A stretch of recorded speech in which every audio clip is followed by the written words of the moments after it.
Vicky sir important channel पर आप सबका स्वागत है। आप आज हम लोग क्लास 8 का जो है साइंस चैप्टर का आज हम लोग क्लास 8 का साइंस चैप्टर 7 लेकर आए हैं, जिस चैप्टर का नाम है पौधों एवं जंतुओं का संरक्षण। यानी कि हम किस प्रकार से जो है वो पौधों एवं जंतुओं को संरक्षित रख सकते हैं, उसको सुरक्षित रख सकते हैं, ये हमारे लाइफ में किस तरह से उपयोगी है। इन तमाम चीज़ों के बारे में आज हम लोग इस चैप्टर में जानने की कोशिश करेंगे। यानी कि प्लांट एंड एनिमल्स का कंजर्वेशन पढ़ेंगे। एनिमल्स जो है उसका हम क्या पढ़ेंगे, कंजर्वेशन पढ़ेंगे। कंजर्वेशन किस प्रकार से हम कर सकते हैं, किस तरह से उसको हम संरक्षित कर सकते हैं, सुरक्षित कर सकते हैं।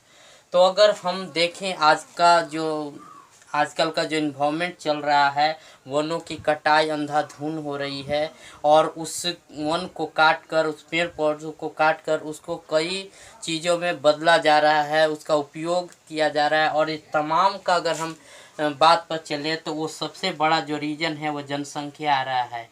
जनसंख्या हमारे देश की लगातार बढ़ रही है, जिसके वजह से उन लोग को खाने की समस्या, घर बनेगा तो उसमें लकड़ियों का इस्तेमाल हो रहा है, उसके अलावा फर्नीचर की आवश्यकता होती है। तो इन तमाम चीज़ों का जो है वो क्या हो रहा है, बढ़ोतरी हो रहा है, जिसके वजह से वनों उन्मूलन का जो संकट है वो आ गया है। वन की कटाई अंधाधुंध हो रही है। और मेन अगर हम इसका रीज़न समझें तो वो सबसे पहला जो है वो वनों उन्मूलन जो है वो कृषि कार्य के लिए किया जा रहा है। कि भाई जब तक जनसंख्या बढ़ी है, पहले होता था एक घर में 2 या 3 आदमी, 1 बीघे की खेत है तो आसानी से धान उपजा कर खा लेते थे। आज 20 परिवार एक फैमिली में हो गया है, तो उसको क्या है, उसको भोजन देने के लिए अधिक से अधिक खेत होगा तभी तो धान की उपज अधिक होगी। तो उसके लिए क्या किया जा रहा है, वनों की कटाई की जा रही है और उसको कृषि कार्य के लिए भूमि में परिणत किया जा रहा है।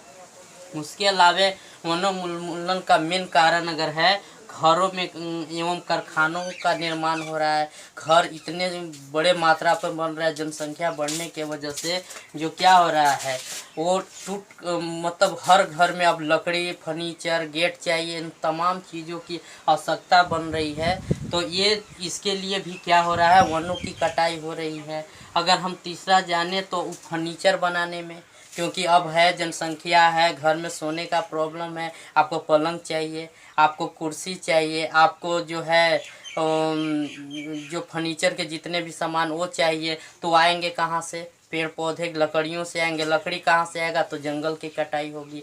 तो इस तरह से जंगलों को काट कर क्या किया जा रहा है, वनों उन्मूलन किया जा रहा है।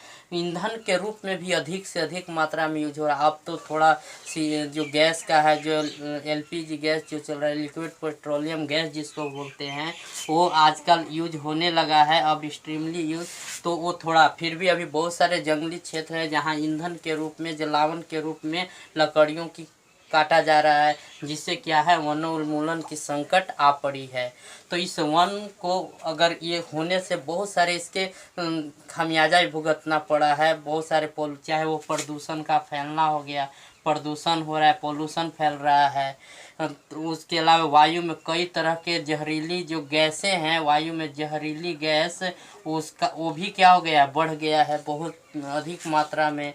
तो उसका मेन है। और अगर इसका परिणाम पर अगर हम जाएं तो सूखा हो जा रहा है। अब पहले जंगल था तो जंगल क्या करता है, वर्षा को अट्रैक्ट करता है, उसको अट्रैक्ट करने की कोशिश करता है, क्योंकि जहाँ पेड़ पौधे होते हैं वहाँ का वायु ठंडा होता है। और ठंडा होने की वजह से क्या होता था, बादलों को आकर्षित करता था और फिर वर्षा होती थी। परंतु अब ऐसा हो गया है कि वो पूरा जो क्षेत्र था, जो जंगली, जो वो कट गया। कटने की वजह से वहाँ बादलें जो होती है, जो क्लाउड है, वो अट्रैक्ट नहीं हो रहे हैं, आकर्षित नहीं हो रहे हैं, जिसके वजह से वहाँ वर्षा कम हो रही है, जिसके वजह से वहाँ सुखाड़ का कारण बन जा रहा है।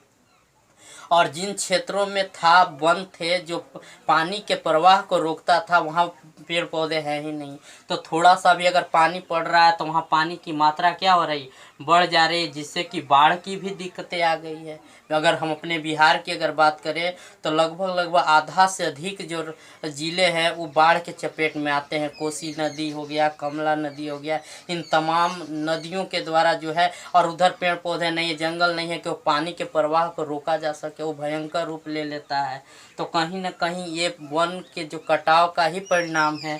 उसके बाद है कहीं कहीं अब जहाँ अधिक वर्षा ही नहीं हुआ, थोड़ा सा भी नहीं हुआ, तो वो धीरे धीरे वो जगह क्या हो जाएगा, वो कृषि विहीन हो जाएगा, और वो किस में कन्वर्ट हो जाएगा, डिजर्ट में कन्वर्ट हो जाएगा। यानी कि उसको हम कह सकते हैं मरुस्थलीकरण कहते हैं, यानी वो मरुस्थल के रूप में हो जाएगा। वहाँ न कोई अनाज उपज पाएगा, न कोई चीज़ होगा। तो ये परिणाम हो रहे हैं जंगलों के कटाव के वजह से। अब हुआ कि सरकार को नींद खुली कि भाई अब इतने सारे परेशानी आ रही है, तो हम करें तो क्या करें। तो उसके लिए सबसे पहले जो है जैव मंडल का आरक्षण घोषित हुआ कि भाई जितने हमारा जो जंगली क्षेत्र है, या जहाँ पेड़ पौधे हैं या जंगली जीव है, उन सभी जीवों को क्या करना चाहिए, संरक्षण देना चाहिए। जिसके लिए अलग अलग जो है जैव उद्यान बनाए गए। क्या बनाए गए? जैव उद्यान बनाए गए।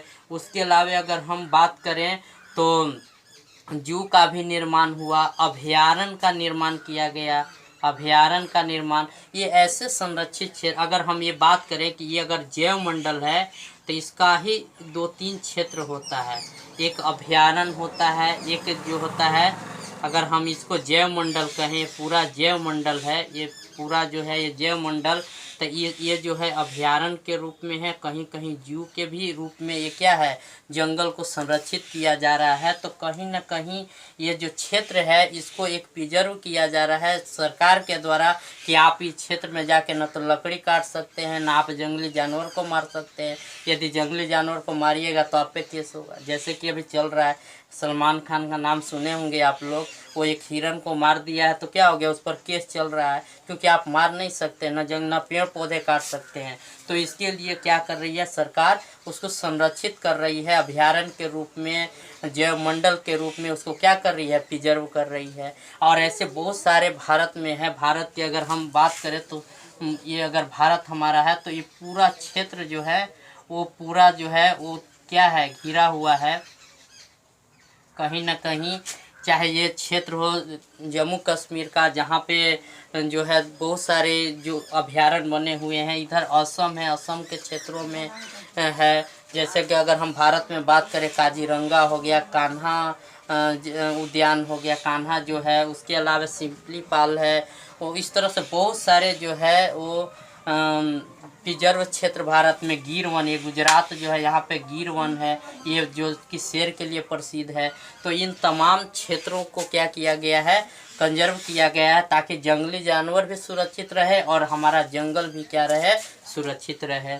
उसके अलावा जो वनस्पति जनजातियां हैं, वो चाहे जितने भी पेड़ पौधे, अब पहले बहुत सारे पेड़ हुए करते थे, अब धीरे धीरे वो विलुप्त हो रहे हैं, क्योंकि उन सब पेड़ों को न तो कोई रोपने वाला है न उगाने वाला है, वो खुद उगे थे। उसकी कटाई तो हो गई, परंतु उस रूप में लोगों के द्वारा नहीं उगाया गया, जिसकी वजह से जो वनस्पति जनजाति है वो सभी क्या हो रहे हैं, धीरे धीरे विलुप्त हो रहे हैं। उसी प्रकार से प्राणी जगत की भी हम बात करें तो जंगलों के कटाई से बहुत सारे जो जीव हैं वो संकटग्रस्त हो गए, और कुछ ऐसे भी जीव हैं जो दुनिया से समाप्त हो गए। अगर हम डायनासोर के नाम लें तो डायनासोर दुनिया से क्या हो गया, तो वो कहा जाता है बहुत बड़ा सरीसृप वर्ग का जीव था, और ये रहा करता था, परंतु उस तरह का टेम्परेचर नहीं मिला, उस तरह का तापमान, उस तरह का इन्वायरमेंट नहीं मिलने के वजह से क्या हो गया, समाप्त हो गया। उसी तरह एक डोडो पक्षी था, ये हमेशा एक गुलर का पेड़ पर होता था और ये गुलर खाता था।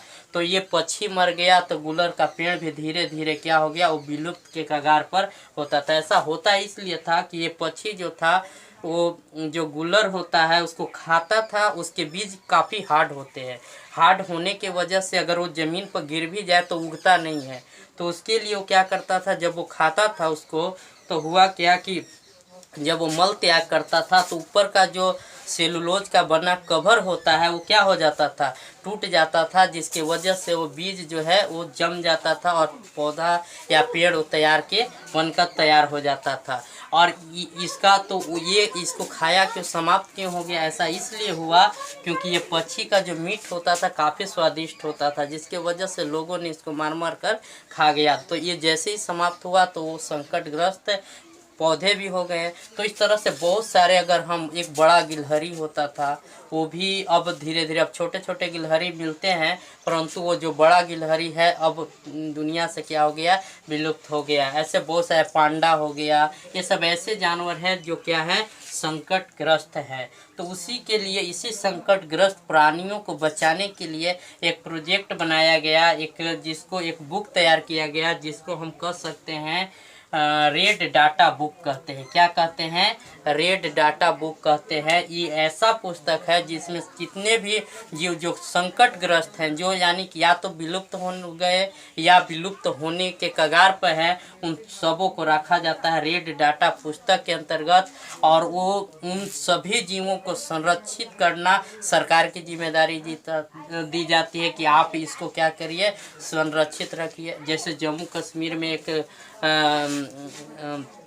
एक वैज्ञानिक हुए सलीम नाम के, उन्होंने एक पक्षी अभयारण्य बनाया जहां तमाम पक्षी कीट पतंग पाले जाते हैं। आप उन पक्षियों को न तो मार सकते हैं न कुछ करते हैं। ऐसा बहुत सारे, एक ऐसा गांव भी है हमारे भारत में जहां जो जिसको हम कह सकते हैं जीवों का अलग अलग संरक्षित, लोग एक समाज के रूप में उसको क्या कर रहा है, संरक्षित कर रहा है, जीवों को बचाया जा रहा है। जैसे चमगादड़ एक होता है, तो चमगादड़ का भी इसका पालन पोषण, क्योंकि ये भी धीरे धीरे विलुप्त के कगार पर जा रहा है। उसके अलावा हम अगर बात करें तो एक विशेष क्षेत्र या प्रजाति में एक जो क्षेत्र में उस तरह के जो जीव हैं जिनके अनुसार इन्वायरमेंट है उसको रखा जाता है, उस आधार पर राष्ट्रीय उद्यान का भी निर्माण किया गया है। बहुत सारे नेशनल उद्यान बनाए गए हैं जो क्या करता है, वो जितने भी जंगली जीव है उसको संरक्षित करता है। उसके अलावा प्रोजेक्ट टाइगर की शुरुआत की गई, जिसमें बाघ को संरक्षित किया जा रहा है कि क्योंकि बाघ हमारा भारत का पशु भी है, राष्ट्रीय पशु है। तो इसके लिए भी प्रोजेक्ट टाइगर के अंतर्गत जो है वो बाघों को क्या किया जा रहा है, संरक्षित किया जा रहा है। तो उसके अलावा अगर हम बात करें कि ये चीज़ से अगर बचा कैसा जाए, तो ठीक है, वन इसको करेंगे तो हम कर सकते हैं। उसके अलावा जो है लकड़ी का इस्तेमाल अधिक से अधिक कागज़ बनाने के लिए किया जा रहा है, जिससे बचने के लिए सरकार जो है वो डिजिटल रूप में ला रही है कि अब जो पढ़ाई या जो भी है वो डिजिटली करें या कागज़ का पुनर्चक्रण करें। जैसे जो भी पेपर आप खरीदते या जो है तो उसको फेंके नहीं, पुनः बेच दे, ताकि उसका पुनर्चक्रण होकर वो पेपर पुनः क्या है हमारे पास आए और उसका अलग से फिर पेड़ पौधों की आवश्यकता नहीं पड़ेगा, अलग से उसको बनाने के लिए यूज नहीं करना पड़ेगा। तो वो भी हम करके क्या कर सकते हैं, एनवायरनमेंट को कंजर्व कर सकते हैं। उसके अलावा अगर हम सबसे इम्पोर्टेंट बात करें, अगर इस चैप्टर का सार तो संरक्षण का, तो वो है पुनः वन रोपण, यानी कि अधिक से अधिक मात्रा में हम लोग को क्या करना होगा, पेड़ पौधों को उगाना होगा। क्या करना होगा, पेड़ पौधों को उगाना होगा, तभी जो है वो क्या कर सकते हैं, हम संरक्षित कर सकते हैं। वो हमारा जो इन्वायरमेंट है, जो पहले का जो आज देखते हैं कभी वर्षा हो गया, न तो समय पर वर्षा हो रही है, न गर्मी पड़ रही है, न ठंडा, कभी ठंडा पड़ रहा है तो बहुत ज़्यादा, नहीं तो एकदम नहीं पड़ रहा है। तो इस जो कंडीशन हो रहा है वो कहीं न कहीं जो है वन का न होना उतना मात्रा में ये खल रहा है। तो इसके लिए हमको क्या करना होगा, सरकार को क्या करना होगा, पर्सनली अगर हम बात करें तो वन का रोपण करना होगा, पुनः से वन लगाने होंगे, उसको सुरक्षित रखना होगा, तभी हम चाहे वो पौधे हो या जंतुएं हो उसको हम क्या कर सकते हैं, संरक्षित करते हैं। ऐसे और बहुत सारे पौधे का भी अगर हम नाम लें तो बहुत सारे पौधे आज समाप्त हो गए हैं। जैसे बहुत, अगर सागवान हो गया, शीशम हो गया, पाइन हो गया, सब ऐसे वृक्ष थे जो काफ़ी मजबूत होते थे जंगली क्षेत्रों में, जिसकी कटाई हुई, उतना रोपण नहीं हुआ, जिसकी वजह से ये पेड़ पौधे भी क्या हो रहे हैं, विलुप्त हो रहे हैं। तो इनको पुनः जीवित करने के लिए हमको पेड़ पौधे अधिक से अधिक लगाने होंगे, तब जाकर हम पौधों एवं जंतुओं का संरक्षण कर सकते हैं। तो ये था आज के इस क्लास में, क्लास 7 का ये चैप्टर नंबर क्लास 8 का, सॉरी क्लास 8 का 7 चैप्टर था। तो हम उम्मीद करते हैं कि आपको ये अच्छा लगा होगा, समझ में आया होगा। आप बुक का अध्ययन अवश्य करें, आप चैप्टर को एक बार ज़रूर पढ़ें और फिर वीडियो देखें।